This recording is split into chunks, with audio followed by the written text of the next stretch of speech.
o elevado do Juá, mais uma obra do conjunto de obras eleitoreiras do prefeito Eduardo Paes, com o cunho de nos deixar um legado. O que aconteceu? Com 10 dias, começaram a aparecer os buracos no asfalto.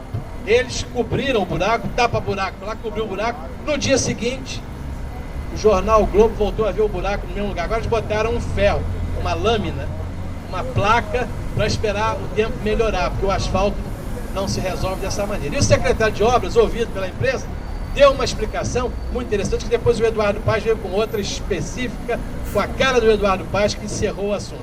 Pressionado pela imprensa, mais um problema numa obra, já tinha inaugurado o VLT, faltou energia, já tinha o problema da ciclovia, ele deu a seguinte explicação: cada vez mais eu tenho dúvida nas empresas brasileiras e nos técnicos brasileiros, eu tenho dúvidas sobre a qualidade desse serviço feito no Brasil. Ou seja, questionou mais uma vez, ele já tinha questionado os bombeiros, os garis, os médicos, agora questionou os engenheiros. A culpa provável da obra é dos engenheiros que não souberam evitar a contaminação do asfalto pelo óleo diesel ou pela pedra em excesso. Ou seja, o resultado é que abriram um negócio que custou caro, muito caro, e com os mesmos problemas que tem o solo, o asfalto do BRT.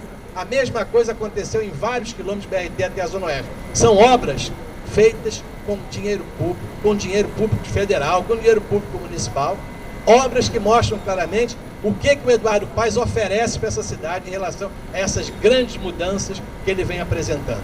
Além disso, continuamos com as crises em outros lugares, crise do Estado. Tem um fato que eu preciso falar, que é incumbência do Eliomar, que é do deputado estadual, mas o que aconteceu essa semana, o fechamento do Instituto Médico Legal, é o máximo, é algo que não poderia, é inusitado. O Cabral, quando era governador, disse que nós não teríamos mais um IML como tínhamos ali na Lapa. Um IML que era na Mendesá, que tinha cheiro horrível, instalações destruídas. Construiu, gastou muito dinheiro, construiu um belíssimo IML ali do lado da estação da Leopoldina. O que aconteceu? O IML fechou, primeiro, degradação completa das estruturas, falta de manutenção, falta de limpeza, contratos de limpeza suspensos. E o que acontece? A gravidade disso é muito grande para cada um de nós. Muita gente morre por dia e acaba no IML. Hoje, se você tiver um parente seu que foi para o IML, que tem que ser retirado para ser enterrado, não existe mais esse serviço no centro da cidade. Você vai ter que ir a Campo Grande ou a Baixada Fluminense, porque só lá conseguiram fazer com que essas sedes do Instituto Médico continuassem a funcionar.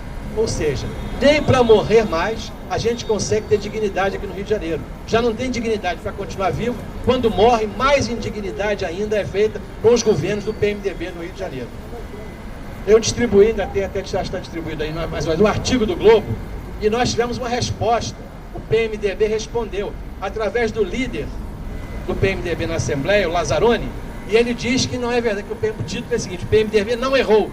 Ele acha que tudo que está acontecendo é absolutamente correto, que tudo que o PMDB fez no governo do Rio é absolutamente correto.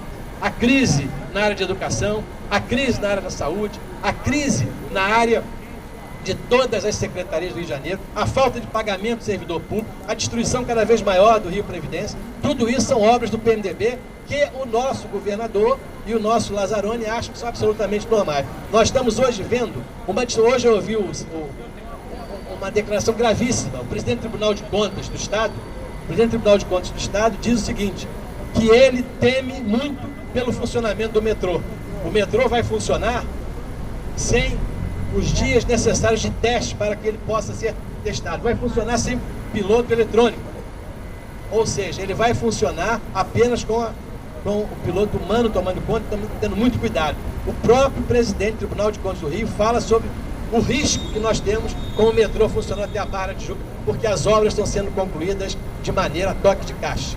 As mesmas coisas que se diz do governo do Estado, vai se dizendo a cada dia do governo do município. Quem precisa utilizar hospitais do Estado, como Getúlio Vargas, Carlos Chagas, municipais hoje, como Albert Schwartz, Rocha Faria, Souza Guiar, Salgado Filho, tem a noção do que é a saúde do Estado e do município do Rio de Janeiro. A educação, a mesma coisa, escolas ainda ocupadas, crise enorme na educação do Rio de Janeiro. O secretário, troca o secretário e não consegue assumir nenhuma responsabilidade sobre isso. E mais grave, a questão do pagamento de servidores públicos. No Estado, cancelamento, desdobramento, pagamento a dúvida sobre pagamento, no município corte de pensões. Cortaram as pensões realmente de 4.500 pessoas, tiveram as suas pensões cortadas porque o governo resolveu economizar no Preve Rio, que está em crise.